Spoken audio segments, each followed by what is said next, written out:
Let's run the hurry up.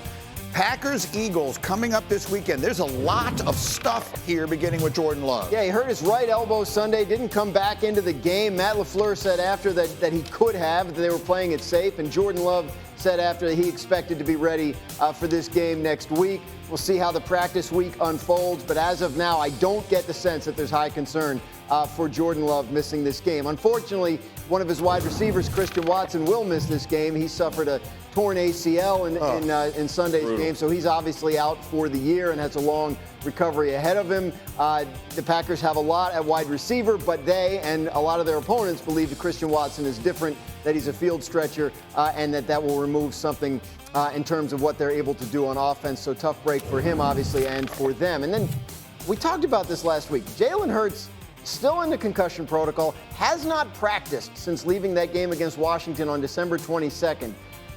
If he doesn't practice tomorrow, then I think there's some reason to be a little bit concerned about what happens this week. He is making progress through the concussion protocol, but obviously it has not been rapid progress, or he would have been back on the practice field by now. It's worth keeping an eye on here as the week goes along. I think we largely ignored this last weekend because they were resting so many people anyway that we just thought to ourselves, well, he probably wouldn't have played in this game. But that's not the way concussion protocol works. Exactly. That's not the way, it's not like he had, an ankle. Right. So I want to ask you the questions directly as I can. Am I living in a world where the Eagles might play this playoff game this weekend against Green Bay without Jalen Hurts? Yeah, because until you're cleared through the concussion protocol, you're not. To your point, you can't play through it, right? It's not like, I would have played last weekend if it was a playoff game. No, he wouldn't have because he wasn't cleared. He was at their walkthrough on Saturday, which is a good sign that he's out there at practice, but he still has to get some practice work. And then once you start getting practice work, they assess you every day in terms of, did you have a recurrence of symptoms? And if you did, you're back to the beginning of the protocol. Yeah. It's also kind of concerning in part because he's still in this protocol, and if you want him to play, you're going to need him to practice. If he practices this week, and then you're trying to catch up on the rust that you might have, so he's going to take all the reps. And then you put him out in the game, and something else happens in that situation, and then you're back to where you are. So there's something to be said for, having a definitive understanding. Either he's going to be there or he's not going to be there. One of the tougher situations is, what if he passes concussion protocol on Thursday or Friday? Then what do? He hasn't practiced earlier in the week. That's the He's point, going to right? play, right? You're not going we into can't know that. No. I mean, if he passes Thursday or Friday. I'm saying he passes then. But how will he play? After the weeks of practice, or after the days of practice have already been passed. Right, how will he play? That part I get. But you're not playing Kenny Pickett or Tanner McKee if Jalen Hurts is available for you regardless. My understanding of the concussion protocol is he can't take all the reps tomorrow, right? He has to get back out on the field, light work, non-contact work. Obviously, it's all non-contact work if you're the quarterback. But he has to have a lighter day of practice, clear that, and then get on the field Thursday and hopefully do more. So this is a weird way for me to ask you this question.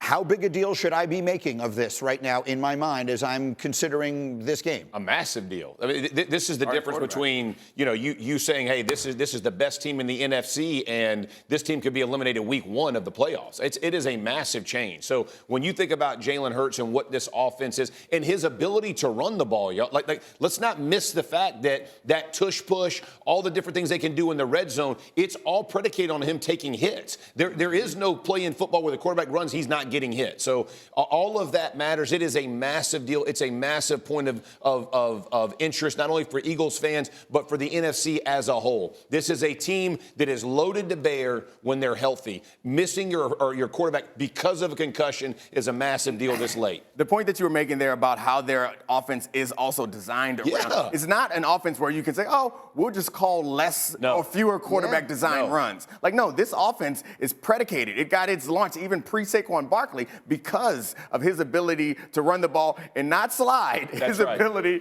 to get up in there and take these aggressive runs. Let's put this to the red zone. We just saw Minnesota and Detroit play one of the most important regular season games in NFL history.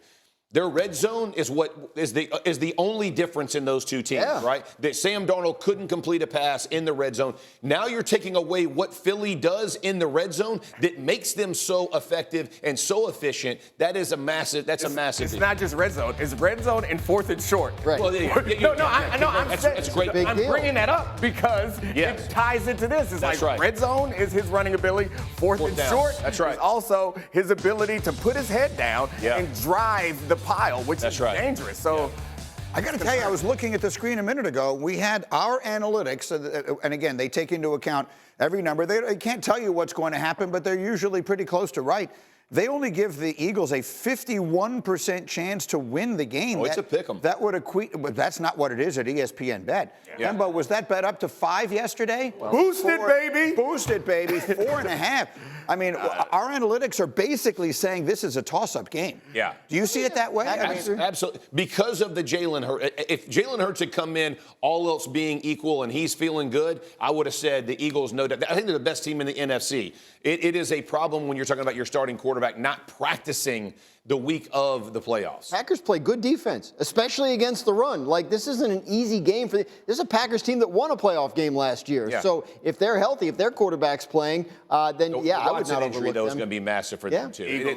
Not miss that one either. Eagles win. Yeah. I think. I agree. I think they got a good chance of winning with Kenny Pickett. I wouldn't go so far. You know what's amazing? Key. Offensive line and running game. I've been telling you that. Here we go, Jeffrey. If I said Josh Allen and the Bills are an upset alert against Denver, is that fact or fiction? This is fact. Yeah, I'm shocked saying it. This is fact. If you think about Denver, they've had 63 sacks. They get after you on defense. Bo Nix is playing extremely well. Broncos country, I got them right a couple weeks ago when I talked about Joe Burrow. They still hate me, but I'm good with you there. And then think about this. Sean Payton, I've lost the Super Bowl to Sean Payton. He will pull out all stops. Onside kicks, understand, it's all anymore. Onside kicks don't exist anymore. I'm just saying all He's the making a stops. point. Yeah. I understand what Hey, the man is scarred. They onside kicked him in the Super Bowl. Let him. I am scarred. Yeah, well, if they had declared I've it. forgotten all about it, Hank Basket. I don't remember any part of it. Okay, so let's get into this here for a minute. Because like every person I had here yesterday said the same thing you're saying to me now. Greeny, this is a tough spot, bad draw for the Bills. First, I think they're like a 9-point favorite.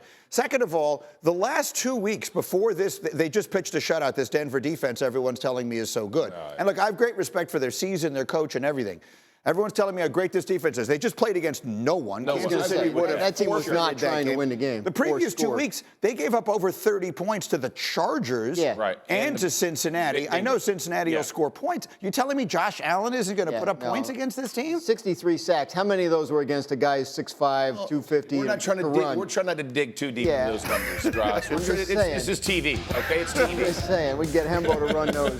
I think the point is that the 9 points suggest that it shouldn't be close. I think the idea that they will have a close game is realistic because of how good or how talented the Broncos defense is in their ability to play man coverage. When you can play man coverage, you have the flexibility to do a lot of things defensively without a kind of a standout X guy that's like top 5 in the league that will break that down, which we saw. When they went up against Cincinnati, we saw what happened when you had T. Higgins going up against Riley Moss. It's like it's a hard thing to do, man to man. But I don't know that I don't know. They don't have a T. Higgins. They don't have that guy. So I think that's what people imagine is like, all right, we can play tight man coverage, we can load the box, we can blitz, we can do all different things to give Josh Allen trouble. And that Bills defense isn't perfect. Like people can run the ball against it. I mean, they're nowhere close to perfect. That Bills defense has weaknesses also. Sure. Fair enough. Let's not get crazy. We're not betting palatial estates on it. Okay, fair enough. But it is going to be tougher than people think. All right, we'll see. Boosted? Josh Allen we're not boosting that one, baby. No boost. Josh Allen might win the MVP this year. If he doesn't, it's going to be Lamar Jackson. He's the subject of our next one. Neat. If I said it is Super Bowl or bust for Lamar Jackson right now, is that fact or fiction? Absolutely fact. I guess it depends on what you mean by bust. But Lamar Jackson is at that level. There are quarterbacks in this league that get to the level that have accomplished so much that getting a playoff win, getting to a championship game, like this doesn't matter for him. Josh Allen, Patrick Mahomes, these guys that are at that level is anytime they enter the playoffs, that is what their mindset should be. So it's ridiculous how early in his career he's gotten to the point where there's nothing he can do short of winning a Super Bowl that will impress us at this point, but he is there. It's not about, to me, it's not even about impressing us. To me, validate his career. I think we can start putting him in a historical perspective if he wins one. That's what he's missing. Because Joe Burrow and Josh Allen, who are the other two contenders to the throne of being the great rival of Patrick Mahomes, if you add them together, they've won 0 MVPs. That's right. Now, Allen may win one this year, and that will change that. But Lamar Jackson is a 2-time league MVP. Yeah. He's put up numbers that we've literally never seen before. He's played the game in ways that we've literally never seen before. But we can't start putting him in the discussion with the great quarterbacks of all time until he, fair or unfair, till he does that. Yeah, and that's the one thing he's missing. This is the Peyton Manning argument, right? As you get so good in the regular season and you're so dominant. Now, they played obviously totally different, but the domination that he's had in regular seasons, but it matters. When you play, quarterbacks are going to be discussed based on titles, not just So let me ask you, you're the perfect, because you were there for that. Yes. And I remember that. I mean, Mike and Mike were having those conversations all the time. Peyton can't win the big one, all that kind of stuff. Like, they'll say all the right things. Peyton said all the right things. Lamar will say all the right things. Down deep inside, how much did that bother him when people would say that? Eats him up. There's no way you're a competitor and it doesn't eat you up. The good thing about Lamar Jackson, he doesn't shy away from it. You know, it's a different time media-wise. You know, Peyton had to kind of carry the flag of, oh, no, it's team game. But inside, it's eating you up. Lamar Jackson makes no mistake. I got to go win a Super Bowl. We're going to go win a Super Bowl. It's not about MVPs. I don't care about an MVP. I care about winning a Super Bowl because that's what matters. The interesting thing about those comparisons is very similar reasons why I think that they struggle. And we've had this conversation before. Is like in what the Colts used to do didn't always carry over to the playoffs because they didn't have the flexibility to do that. And I think that's been the truth for Lamar Jackson until last year. Last year was kind of the first year with the Monken offense, and then this year will be the second year in it. And you see how much better the offense is gotten. It's hard to come up with those excuses going forward, especially when he's had, this is 3 legitimate shots, including this year. I think he's had 3 really good shots at winning a championship. I think there are plenty of reasons to believe this year's Ravens are better suited to win playoff games. We'll see how it happens. They were better coming from behind this year. They can beat you in a couple different ways, and his numbers this year are best of his career. We'll make sure Zay Flowers is healthy for them, too. Oh, yeah, he's got the best numbers of anybody's career. Don't talk about Derrick Henry, though. Well, and that's the big difference there, too. Now, the team they'll play in this opening round of the playoffs, of course, is the Steelers. So, Graziano, I'll come to you. With the way this team has fallen off a cliff, if someone said Russell Wilson needs to win this game to save his job, to be the quarterback next year, would that be fact or fiction? Oh, it's fact. I mean, look, there's nothing really compelling them to bring him back. He's there on a 1-year minimum salary deal. There was never any commitment beyond this year. And if what happens at the end is they fall apart because he started playing poorly, then they'll just go find whatever next year's Russell Wilson type solution is. He's in the mix. I think he's a guy that they've liked, but I don't think there's any sure thing to be back there at all, especially if they are one and done in the playoffs. When Schefter was running through the list of all the coaches that he thought would be fired and wouldn't be fired, I think underneath all of that got buried a fascinating thing he said about Mike Tomlin. Listen. I think that there are going to be teams out there that have watched the way that the Pittsburgh Steelers season has ended and wonder whether they should call the Steelers to see if they should inquire about whether the Steelers would be willing to move on from Mike Tomlin and move him to another organization. I don't think Pittsburgh will do that. That has not been what they've been about, and there's no indication that they would. But I do think there are teams wondering whether they should lob in a call just to see if they could stir Pittsburgh's interest. So that got very interesting. Schefter pointed out yesterday that on McAfee's show, I believe, that Tomlin has a no-trade clause in his contract. But the reality is those things are sort of fungible anyway, because if he wants to go somewhere, then they're not trading into a place he doesn't want to go. Right. You said an interesting thing to us in our meeting. If somehow Mike Tomlin were to become available, oh my gosh, what would happen? Well, the teams would fire. I mean, like all of a sudden, like Brian Daboll's probably not safe, right? Like is Shane Steichen, like this is a solution that immediately jumps to the front of the line. Like, I know there are complaints in Pittsburgh about how the lack of playoff success. The way this guy manages an organization, the way this guy coaches a team, he would be everyone's top choice immediately if he were to become available. That's why they extended him last offseason. And to Adam's point, I don't think the Steelers would entertain this. He's a guy that shows up and makes everyone's job a lot easier, and especially the owner of the team. And so, I think we spend a lot of time on this show talking about the way that owners communicate their message. You hire Mike Tomlin, you can shut up and disappear. he becomes the face, he becomes the culture of the organization. It's very much like what Dan Campbell has done in Detroit. Mike Tomlin's been doing that for a long time. Dan Campbell is the flavor of the month, and he deserves all the credit, but I think that teams would get excited for that. The crazy part about this is the idea that the Steelers, who know what they have, would be willing to move on from it. Yeah, the Steelers organization is different than the Steelers fans. Steelers fans, some of them might be comfortable with that. I can't imagine that the organization would want to move on from Mike Tomlin. I don't think they would. Yeah, I agree with you.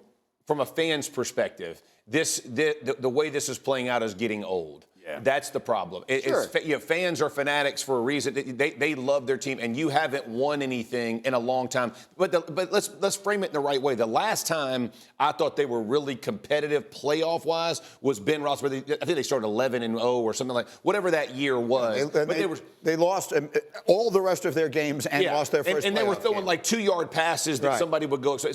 But that was the last time that you really thought. Since then, Mike Tomlin has been getting a team that's just kind of okay to the playoffs. And the problem is there's 7 teams on each side. Those teams are usually going to lose. And so you get to the playoffs and you lose and everybody blames you. But they haven't been good enough as a football team, apart from coaching, to go win those games. I'll just do something fun. Our friend Mark Silverman from Chicago gave us this idea. Put up C28 if you would. Okay. So I'm gonna C28. Now we're going to go to C28. Yeah. So we're going to play a quick game. We're going to show you the resumes of 2 NFL head coaches. Look how similar. Yeah. They have the same number of 10-win seasons. The one on the right actually has a little better playoff record. They both won 1 Super Bowl. The one on the left, I know who it is. Mike Tomlin on the left. Mike Tomlin. Mike McCarthy on the right. the one on the right, Yeah, got to be Mike. is Mike McCarthy. Yeah. Think about the difference in the way. I played for him for a year. Body type gave it away to Mike. Just think about it. We've seen worse pictures. Oh, gosh. Think about the difference in the ways that they are perceived. Right. You know, like right now, you just said that if Mike Tomlin became available, every team in the NFL would fire their coach to hire him. And Mike McCarthy, his owner right now, the owner of his team, is saying, "Oh, go interview with anyone you want." One guy's never had a losing season. Another guy had losing seasons with prime Aaron Rodgers. Like there's definitely a reason for the difference in perception. I think that Mike McCarthy's had better rosters than Mike Tomlin's had over the last, 5 or 6 years. And I think he's getting the most out of it. I don't disagree with that. I mean, I could blind resume some quarterbacks for you, but when we watch them play, we see how they do it differently. Like, it doesn't matter if you have a high QBR that's all based on play action and someone who's sitting in the pocket and carving the defense.